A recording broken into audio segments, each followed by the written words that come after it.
Tasty tasty veg dum biryani ready అయిపోయింది. మరి చూసారా పలుకులు పలుకులు. హలో, నమస్తే. అందరూ ఎలా ఉన్నారు ఫ్రెండ్స్? బాగున్నారా? నేను కూడా చాలా బాగున్నాను. మీ అందరూ బాగా మనస్ఫూర్తి కోరుకుంటున్నాను. ఏం చేస్తున్నారు ఫ్రెండ్స్? బ్రేక్ఫాస్ట్ అయిపోయిందా? నాది కూడా అయిపోయింది. మరి లంచ్లోకి ఏం తయారు చేసుకుంటున్నారు ఈరోజు? నేనైతే లంచ్లోకి కానీ ఈరోజు వెజ్ బిర్యానీ అండి. అదేనండి, వెజిటేబుల్ బిర్యానీ స్పైసీగా చేసేసుకుందాం. వచ్చేసేయండి మనకి. వెజ్ బిర్యానీ తయారు చేసుకోవడానికి స్టవ్ వెలిగించుకున్నానండి. ఒక కడాయి తీసుకున్నాను, ఇంకా స్టవ్ మీద పెట్టుకున్నాను. ఇందులో 3 స్పూన్స్ ఆయిల్ వేసేసుకుందాం. ఇలా ఆయిల్ వేడెక్కిందండి. ఇందులో మనం ఇప్పుడు 2 యాలకులు 2 లవంగాయలు వేసేసుకుందాం. ఇలా ఇందులో 1/2 స్పూన్ షాజీరా వేసుకుందామండి. 1/2 స్పూన్ అంటే స్పూన్లో సగం వేసేసుకుందాం. షాజీరా వేసేసుకొని ఇందులో ఇలా ఒక పెద్ద సైజు ఉల్లిపాయ తీసుకొని పొడవుగా చీరుకొని 6 పచ్చిమిరపకాయలు వేసేసుకుందామండి. ఇందులో అంటే ఉల్లిపాయ మంచి కలర్ వచ్చే వరకు ఇలా వేయించేసుకుందాం. ఉల్లిపాయ చక్కగా వేగిందండి. ఇప్పుడు కోసి పెట్టుకున్న ఒక పెద్ద సైజు కాలీఫ్లవర్ని చక్కగా ఈ సైజు ముక్కల్ని కట్ చేసుకుని వేసేసుకుందామండి ఇందులో ఇలా. అలాగే 3 పెద్ద సైజు క్యారెట్లు చిన్న చిన్న ముక్కలు కోసుకొని అవి కూడా ఇందులో ఇలా వేసేసుకుందాం. 2 బంగాళదుంపలు తీసుకొని ఇలా ఈ సైజు ముక్కలను కోసుకుని అవి కూడా వేసేసుకుందామండి. 1 కప్పు పచ్చి బఠానీ అండి, నానబెట్టుకొని వేసేసుకుందాం. ఇలాగా కలిపేసుకుని ఇలా వెజిటేబుల్స్ అన్నీ బాగా మగ్గబెట్టుకున్నామండి. 5 నిమిషాలు అయింది. ఇప్పుడు 2 స్పూన్స్ అల్లం వెల్లుల్లి పేస్ట్ అండి, ఇలా ఫుల్గా తీసుకొని వేసేసుకొని కలిపేసుకోవాలండి. అల్లం వెల్లుల్లి పేస్ట్ పచ్చివాసన పోయే వరకు ఇలా కలిపేసుకుందాం. అల్లం వెల్లుల్లి వేసుకున్నామండి. 2 నిమిషాలు అయింది, పచ్చివాసన పోయింది. ఇప్పుడు 2 పెద్ద సైజు టమాటాలని కోసుకొని చిన్న చిన్న ముక్కలు వేసేసుకుందామండి. టమాటా ముక్కలు కలుపుకుందాం. అన్నిని మంచిగాను టమాటాలు వేసుకున్నాం కదా, చక్కగా ఇలా కలుపుకుందామండి. 5 నిమిషాలు ఉడికించుకుందామండి. 5 నిమిషాలు అయిందండి. మూత ఓపెన్ చేసి చూద్దాం. ఇప్పుడు మళ్ళీ వెజిటేబుల్స్ అన్నీ ఇలా కలుపుకుందామండి.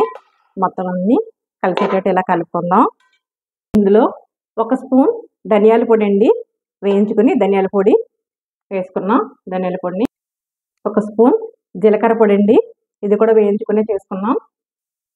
1 స్పూన్ గరం మసాలా అండి, జాజికాయ జాపత్రి జాజి పువ్వు అన్నీ వేసుకొని గరం మసాలా ఇలా పట్టించేసుకొని అవి కూడా 1 స్పూన్ వేసుకుందాం.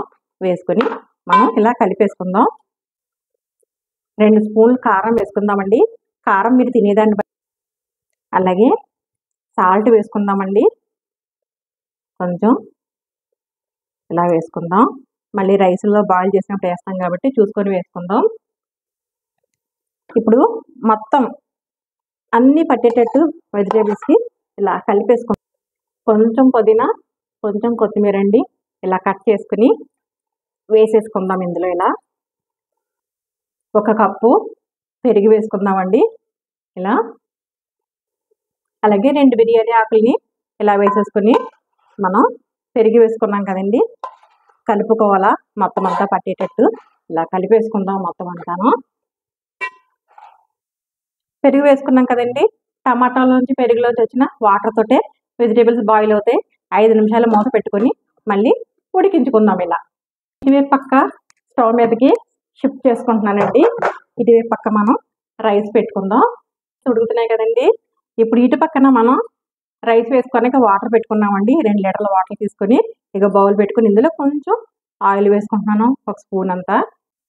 ఇప్పుడు మన వాటర్లోకి 2 జాజి పువ్వులు అండి, 2 జాపత్రులు, ఇగో 2 చిన్న సైజు దాల్చిన చెక్కలు, 3 లవంగాయలు, 2 యాలకులు, షాజీరా 1 స్పూను, అలాగే రాతి పువ్వు అండి, పెద్ద సైజు రాతి పువ్వుని వేసుకుంటే చాలా టేస్ట్గా ఉంటుంది అనమాట. అలాగే మరాఠీ మొగ్గలు 3, ఇవన్నీ మనం ఈ వాటర్లో వేసేసుకుందాం. అలాగే ఇందులో కొంచెం పుదీనా, కొంచెం కొత్తిమీర కూడా ఇలా వేసేసుకుందాం. అలాగే ఇందులో కూడా కొంచెం సాల్ట్ వేసుకోవాలండి. ఆల్రెడీ మనం ఆ వెజ్జెస్లో కూడా వేసుకున్నాం కదా, ఇదిగో కొంచెం 1 స్పూన్ అంతా వేసేసుకుందాం. ఇదిగోనండి వెజిటేబుల్స్ చక్కగా కుక్ అయిపోయినాయి. ఇప్పుడు 80% కుక్ అయిపోయినాయి చక్కగాను. ఇప్పుడు మనం స్టవ్ ఆఫ్ చేసి మరుగుతుందండి. ఇదిగోండి, half kilo basmati rice half an hour ముందు నానబెట్టుకున్నాను. ఈ బాయిల్ అయ్యే వాటర్లో మనం ఇలా వేసేసుకుందాం. ఇలా రైస్ వేసేసుకున్నాం కదండి ఇందులో వాటర్లోను. ఇప్పుడు ఈ రైస్ని ఫుల్గా కుక్ అవ్వకుండా 70% బాయిల్ అయ్యాక మనం 70% ఉడికిపోయిందండి. ఎలా తెలుస్తుందంటే మనకి ఇలా రైస్ పట్టుకుని ఇలా విరిస్తే విరిగిపోద్ది అనమాట. అయిపోయింది. ఇప్పుడు స్టవ్ ఆఫ్ చేసుకున్నాము.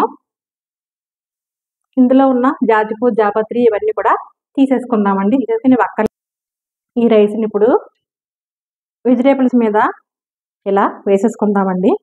మొత్తం అంతా కొంచెం కొంచెంగా ఇలా వాటర్ అంతా పోయే వరకు ఉంచి ఇలా ఇలా మొత్తం అంతా వేసేసుకోవడమేనండి. కొంచెం కొత్తిమీర, కొంచెం పుదీనా ఇలా వేసేసుకోవాలండి. బ్రౌన్ ఆనియన్స్ నేను ముందు వేయించుకుని పెట్టుకున్నాను, అవి కూడా ఇలా వేసేసుకుందాం. ఇందు మీద మనం 3 స్పూన్స్ నెయ్యి వేసుకుందామండి. చాలా బాగుంటుందన్నమాట. ఇలా వేసేసుకొని చేసుకుందాం.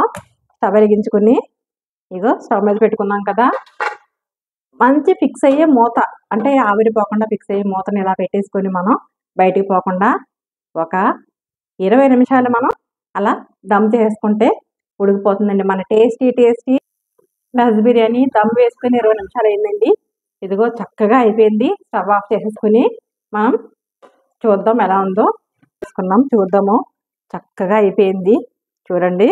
వావ్, చూసారా చక్కగా ఎంత బాగా పలుకులుగా చక్కగా రైస్ అయిపోయింది. ఇగో చూడండి, అన్ని వెజిటేబుల్స్ కూడా చక్కగా కుక్ అయిపోయినాయి. ఇగో చూడండి, కుక్ అయిపోయినాయండి. చూడండి, చూసారా చక్కగా కుక్ అయిపోయినాయి మొత్తం అన్నీ. క్యారెట్, ఆలు అన్నీ మొత్తం అన్నీ కుక్ అయిపోయినాయి.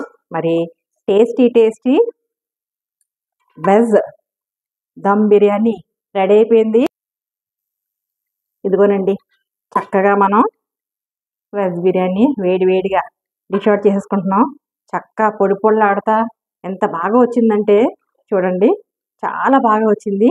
మరి ఇదిగో ఇలా వేడిగా వెజ్ దమ్ బిర్యానీ రెడీ అయిపోయిందండి. ఇదిగో ఇలా రైతాతో, ఉల్లి చట్నీతో, అలాగే నిమ్మకాయ, ఆనియన్స్ కట్ చేసుకొని చక్కగా ఇలా పెట్టేసుకొని హ్యాపీగా వేడిగా తినేయచ్చండి. నచ్చిందా ఫ్రెండ్స్ వెజ్ దమ్ బిర్యానీ? ఎంతో టేస్ట్ అయితే సూపర్గా ఉంటుంది.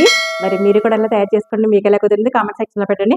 అంతకన్నా ముందు ఫస్ట్ టైం కనుక నా ఛానల్ చూసినట్టు లైక్ చేయండి, షేర్ చేయండి, సబ్స్క్రైబ్ చేసుకోండి ఫ్రెండ్స్. పక్కన బెల్ సింబల్ టచ్ చేయండి. ఆల్ వస్తుంది, ఆల్ కూడా టచ్ చేసినట్టు నేను పెట్టిన ప్రతి వీడియో నోటిఫికేషన్ ఆఫ్లో వస్తుంది. మరి వీడియోతో మళ్ళీ కలుద్దామే. Bye friends, take care friends, thank you.